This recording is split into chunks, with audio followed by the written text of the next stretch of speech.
Hello student, आज हम discuss करेंगे बोहर्स मॉडल ऑफ एटम। तो इससे पहले आपने रदरफोर्ड मॉडल ऑफ एटम पढ़ चुके होंगे। तो उसके अंदर रदरफोर्ड मॉडल का ड्रॉबैक्स आता है, खासकर एटम की स्टेबिलिटी को लेकर।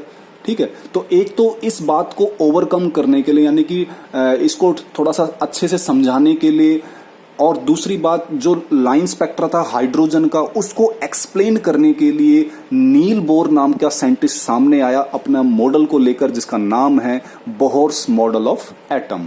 तो इनके कुछ बेसिक पोस्टुलेट थे जो हमें समझना है बारी बारी से। तो इन्होंने पहला पोस्टुलेट ये कहा था कि भाई जो एटम होता है उसके सेंटर पर न्यूक्लियस होता है। ठीक है नहीं, और वो कैसा होता है, हैवीली पॉजिटिवली चार्ज्ड न्यूक्लियस होता है। यानी कि एटम के सेंटर पर एक हैवी पॉजिटिवली चार्ज न्यूक्लियस होता है, जिसके चारों तरफ इलेक्ट्रॉन्स रिवॉल्व करते हैं इन ए सर्टेन, इस लाइन को जरा ध्यान से सुनना है, सर्टेन सर्कुलर पाथ, यानी कि selected circular path, selected circular path, एक सर्कुलर पाथ में इलेक्ट्रॉन्स रिवॉल्व करते हैं। ठीक है नहीं, जिनकी फिक्स्ड वैल्यू ऑफ रेडियस और एनर्जी होती है। यानी कि जो सर्कुलर पाथ है उनका फिक्स्ड रेडियस होता है और फिक्स्ड वैल्यू उनकी एनर्जी की होती है। जैसे आप मान लो ये न्यूक्लियस है, इसका ये पहला सर्कुलर पाथ, यहाँ पे इलेक्ट्रॉन्स घूम रहे हैं। ये कोई दूसरा सर्कुलर पाथ है, यहाँ पे इलेक्ट्रॉन्स घूम रहे। ये तीसरा सर्कुलर पाथ है, यहाँ पे इलेक्ट्रॉन्स घूम रहे, ऐसी सोन। ठीक है, तो इन सर्कुलर पाथ को, जिनका रेडियस फिक्स है, जिनकी एनर्जी फिक्स है, जहां पे इलेक्ट्रॉन्स रिवॉल्व कर रहे हैं, उनको बोहर्स ने कहा ऑर्बिट्स। तो यहां से ऑर्बिट्स का जो कंसेप्ट है वो सामने आता है, और इनको अलग अलग नाम से जाना जाता है। जैसे कि एनर्जी लेवल्स भी इनको कहा जाता है, जो आप देख रहे हो, जैसे ये ऑर्बिट है, इसको एनर्जी लेवल भी कहा जाता है। या एनर्जी सेल, जो आपने 9th क्लास में पढ़ा था, K cell, L cell, M cell and so on. ठीक है, और इनको स्टेशनरी स्टेट भी कहा जाता है। ठीक है, तो ये पहला पोस्टुलेट था जिसमें बोहर्स ने क्या कहा, जिसमें बोहर्स ने कौन सा कंसेप्ट दिया था, ऑर्बिट का कंसेप्ट दिया था। दूसरा पोस्टुलेट पढ़ते हैं, ये कहता है कि भाई जो ये ऑर्बिट आप देख रहे हो, इन ऑर्बिट में जो इलेक्ट्रॉन घूम रहा है, तो उस इलेक्ट्रॉन की जो एनर्जी रहेगी वो चेंज नहीं होगी। यानी कि उनकी एनर्जी उस पर्टिकुलर एनर्जी सेल में, किनकी एनर्जी, इलेक्ट्रॉन की एनर्जी, किसी पर्टिकुलर, जैसे मान लो ये पर्टिकुलर सेल है, इसके अंदर रिमेन्स कांस्टेंट, चेंज नहीं होगी, और इसीलिए इनको स्टेशनरी स्टेट कहा जाता है। ठीक है, इन ऑर्बिट्स को क्या कहा जाता है, स्टेशनरी स्टेट। क्यों? क्योंकि इलेक्ट्रॉन्स की जो एनर्जी है वो चेंज नहीं होगी विद टाइम के साथ, तो वो इसीलिए स्टेशनरी स्टेट उनको कहा जाता है। और यही चीज जो है एटम की स्टेबिलिटी को बताता है। क्योंकि रदरफोर्ड ने तो एक बात कही थी कि भाई मान लो ये न्यूक्लियस है और इसके इलेक्ट्रॉन चारों तरफ इसका रिवॉल्व कर रहा है, और इलेक्ट्रॉन्स चार्ज पार्टिकल है, तो वो लगातार एनर्जी को लॉस करेगा। तो जैसे मान लो इलेक्ट्रॉन्स अगर रिवॉल्व करेगा, तो रिवॉल्व करता करता करता एक टाइम क्या होगा कि वो न्यूक्लियस के अंदर गिर जाएगा, और न्यूक्लियस यानी कि एटम तबाह हो जाएगा, फट जाएगा। लेकिन ऐसा तो नहीं होता है।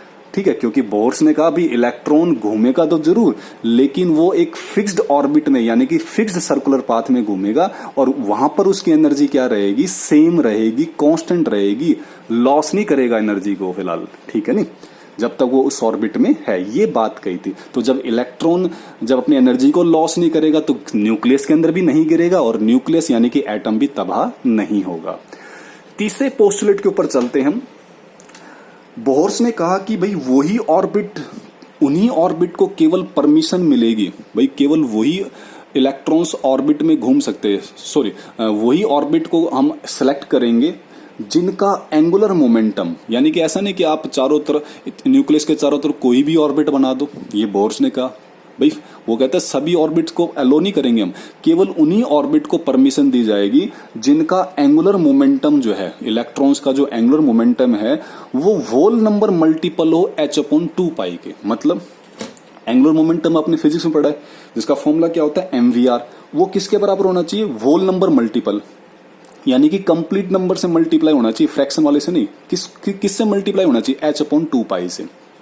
तो इसीलिए यहाँ पे n से गुणा कर दिया। ये n आपके पास क्या है, 1 2 3 इंटीजर्स है, और कंप्लीट नंबर है, यानी कि होल नंबर है। ठीक है, इससे थोड़ा सा एक और चीज आपने समझना है कि जो एंगुलर मोमेंटम होता है इलेक्ट्रॉन का, अगर आप n की जगह यहाँ 1 पुट कर दो तो क्या आ जाएगा, h/2π। n की जगह 2 पुट कर दो तो क्या आ जाएगा आपके पास, 2 इंटू में h अपॉन 2 पाई, h अपॉन 2 पाई तो सभी में रहेगा, सभी में रहेगा, ठीक है। n की जगह 3 पुट करो तो 3 इंटू में h अपॉन 2 पाई, ऐसे ही आगे तक चल सकते हो आप। अब यहां पे आपको समझना, देखो अगर आप इन दोनों का डिफरेंस करो तो कितना आएगा, माइनस करके देखो h अपॉन 2 पाई, ऐसे इन दोनों का डिफरेंस करो, यानी कि एडजेसेंट वालों को आपने डिफरेंस करना है, तो अगेन क्या आएगा h अपॉन में 2 पाई। तो यही तो कंसेप्ट होता है क्वांटाइजेशन का। किसका क्वांटाइजेशन है यहाँ पे, एंगुलर मोमेंटम का, क्योंकि एंगुलर मोमेंटम की वैल्यू है। क्वांटाइजेशन का मतलब होता है जहां पे चेंजमेंट ना हो। देखो दोनों में डिफरेंस है h अपॉन में 2 पाई, यहाँ पे भी और यहाँ पर भी, तो h अपॉन में 2 पाई का डिफरेंस है सभी में, तो वो वैल्यू कैसी है, क्वांटाइज्ड है, वो चेंज नहीं है उसके अंदर, ठीक है नहीं। चौथा पोस्टुलेट को हमने समझना है अच्छे से। चौथा पोस्टुलेट ये कहता है कि भाई जो इलेक्ट्रॉन्स है वो एनर्जी को इमिट करेगा या एब्जॉर्ब करेगा ओनली जब वो इलेक्ट्रॉन एक एनर्जी लेवल से दूसरे एनर्जी लेवल पर जंप करेगा। इसको समझने के लिए जैसे हमने यहां पर न्यूक्लियस के दोनों तरफ 2 एनर्जी सेल ले लिए, E1 और E2, ठीक है। और जब मान लो इलेक्ट्रॉन यहां पे हमने रख दिया, अगर इलेक्ट्रॉन को कहीं से एनर्जी मिली, उसने एनर्जी को एब्जॉर्ब कर लिया मान लो, तो जैसी एनर्जी को एब्जॉर्ब करेगा तो वो हायर एक्साइटेड स्टेट पर जंप करेगा। भाई उससे जो ऊपर वाला ऑर्बिट होगा या उससे ऊपर वाला जो एनर्जी सेल होगा वो उससे क्या होगा, हायर एनर्जी लेवल वाला होगा, ठीक है। तो इलेक्ट्रॉन लोअर लेवल एनर्जी से लेकर हायर एनर्जी लेवल पर क्या करेगा, जंप करेगा। इस हायर एनर्जी लेवल को हम बोलते हैं एक्साइटेड स्टेट। ये कौन सी स्टेट है इसकी, एक्साइटेड स्टेट है। तो इसने कैसे, कब जंप किया, जब इसने एनर्जी को एब्जॉर्ब किया, ठीक है। वापस जब ये एक्साइटेड लेवल से वापस लोअर लेवल पे आएगा तो उतनी ही एनर्जी को क्या करेगा, वो इमिट करेगा। जितनी एनर्जी उसने एब्जॉर्ब करी थी वो सेम एनर्जी को क्या कर देगा, इमिट कर देगा, ठीक है। तो मैं यहां पे ये कह सकता हूं कि एनर्जी एब्जॉर्ब्ड, जो एनर्जी एब्जॉर्ब्ड हुई है वो किसके बराबर हुई है, E2 माइनस में E1। भाई E2 में से E1 माइनस कर दो, और यहां पे जब वो वापस जंप करा है तो एनर्जी उसने क्या करी है, इमिट करी है। वो किसके बराबर, अगेन E2 माइनस E1, क्योंकि E2 बड़ा है। कोई डाउट यहां पे, ठीक है।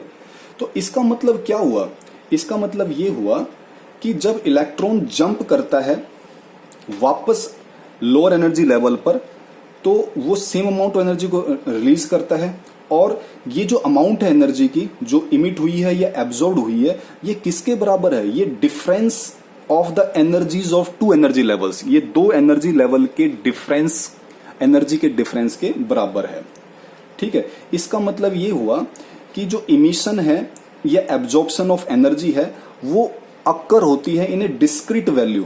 एक डिस्क्रीट वैल्यू में वो अक्कर होती है, ऐसे नहीं कि किसी भी वैल्यू में एनर्जी लॉस कर दे, वो एक डिस्क्रीट वैल्यू है। और वो वैल्यू किसके बराबर है, difference in the 2 energy levels. इन दोनों में जो डिफरेंस होता है एनर्जी लेवल का उसके बराबर है। इसका मतलब हम इसको ये भी कह सकते हैं कि जो एनर्जी है इलेक्ट्रॉन की वो can not change gradually and continuously, कि इलेक्ट्रॉन की एनर्जी लगातार और कंटिन्यूसली चेंज नहीं हो रही है, ठीक है नहीं, बट चेंजेस एब्रप्टली, ये अचानक से सडन एकदम से जो है चेंज हो रही है जब इलेक्ट्रॉन्स जंप करेगा। जब तक जंप नहीं करेगा इलेक्ट्रॉन भाई तब तक एनर्जी चेंज नहीं होगी कंटिन्यूसली, ठीक है। और इसी बात ने ये साबित किया, यानी कि this explains the fact that atomic spectra are discontinuous. इसने ये बताया कि जो एटॉमिक स्पेक्ट्रा होते हैं वो डिसकंटिन्यूअस होते हैं, ठीक है। अभी तक तो हम पढ़ रहे थे, हम रदरफोर्ड ने भी कहा था इलेक्ट्रॉन्स लगातार एनर्जी लॉस करते हैं कंटिन्यूसली, लेकिन इसने कहा भी जो एटॉमिक स्पेक्ट्रा निकल के आता है, हमने एटॉमिक स्पेक्ट्रा पढ़ा है कि वो डिसकंटिन्यूअस क्यों होते हैं। उसका कारण एक ही है कि इलेक्ट्रॉन्स जब तक अपने एनर्जी लेवल पे है तब तक एनर्जी लॉस नहीं करेगा। वो एनर्जी का लॉस तभी करेगा जब वो जंप करेगा एक लेवल से दूसरे लेवल पर, और वो जो एनर्जी, वो जो डिफरेंस होगा एनर्जी लेवल का, वो किसके, वो जो डिफरेंस होगा एनर्जी का, चाहे इमिशन का हो चाहे एब्जॉर्प्शन का, वो 2 एनर्जी लेवल के एनर्जी के डिफरेंस के बराबर होगा, ठीक है। तो ये थे कुछ पोस्टुलेट बोहर्स मॉडल के।